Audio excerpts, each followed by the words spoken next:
해도 되나요? 예, 더불어민주당 원내대변인 윤종굴입니다. 두 건 브리핑하도록 하겠습니다. 명태균 카톡 오빠가 김건희 여사 친오빠라는 대통령실, 국민을 바보로 합니까?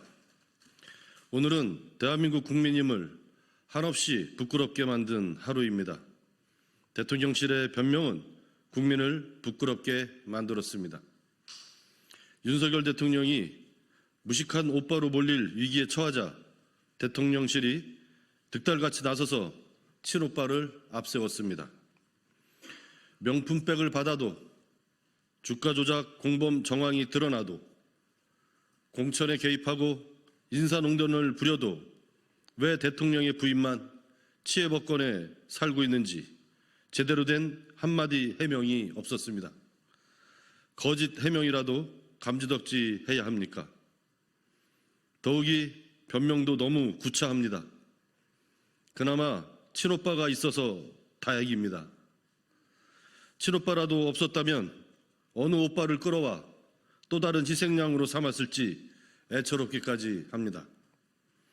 이게 한나라를 대표하는 대통령실이 낼 입장입니까? 국정농단과 기행을 자행하는 대통령 부부를 엄호하기 위해 나라의 품격을 이렇게 땅에 떨어뜨려도 된단 말입니까? 김 여사가 언급한 무식한 오빠가 누구인지 대통령실이 굳이 변명하지 않아도 온 국민이 다 알고 있습니다. 그 오빠가 정말 친오빠면 더 치명적인 국정농단이 됩니다. 아무 공적 지위도 없는 대통령 부인의 오빠가 왜 당대표 이준석을 만나는 일에 관여하고 무슨 말을 떠들어 여사의 핀잔을 듣고 사과까지 하게 됐다는 말입니까?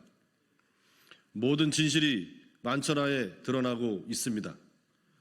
윤석열 대통령과 김건희 여사는 더 이상 손바닥으로 하늘을 가리는 우를 범하지 말고 국민께 공천 개입과 여론 조작에 대해 이실직고 하십시오. 그 밖에도 김건희 여사가 탁월한 식견에 명 선생에게 완전 의지해서 벌인 일들의 전모를 낱낱이 실토하십시오. 무식한 오빠가 대통령이든 아니면 김 여사의 친오빠였든 공천 개입과 여론 조작은 절대 용납할 수 없는 중대 범죄입니다. 더 이상 국민을 분노하게도 부끄럽게도 하지 마십시오.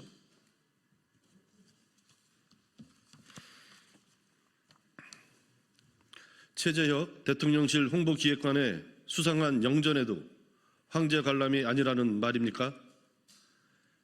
김건희 여사 황제 관람과 당시 공연 기획자 최재혁 대통령실 홍보기획비서관을 둘러싼 의혹이 갈수록 커지고 있습니다.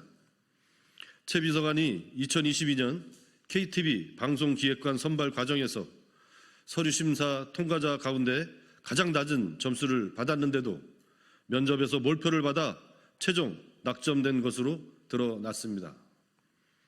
KTV 방송기획관 직책은 윤 정부 들어서 신설된 자리라고 합니다. 윤석열 대선 캠프 출신인 최 비서관을 위해 시행령까지 뜯어고쳐 없는 자리를 만들고 특혜를 준 것입니다.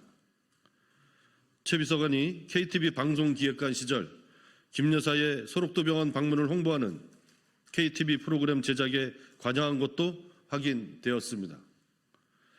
황제 관람 이전부터 김건희 여사 홍보를 위한 KTV의 파이프라인이었던 셈입니다.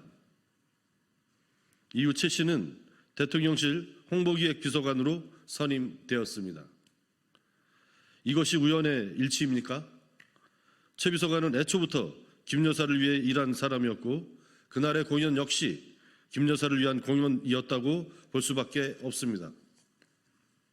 최 비서관의 수상한 방송기획관 선발 과정과 황제 관람, 영전의 배후에 있을 수 있는 사람은 단 한 사람, 김건희 여사뿐입니다. 지난 6월 급조된 소록도 KTV 음악회 역시 김 여사의 이미지 쇄신을 위한 대통령실 지시가 있었다는 내부 폭로까지 터져 나왔습니다.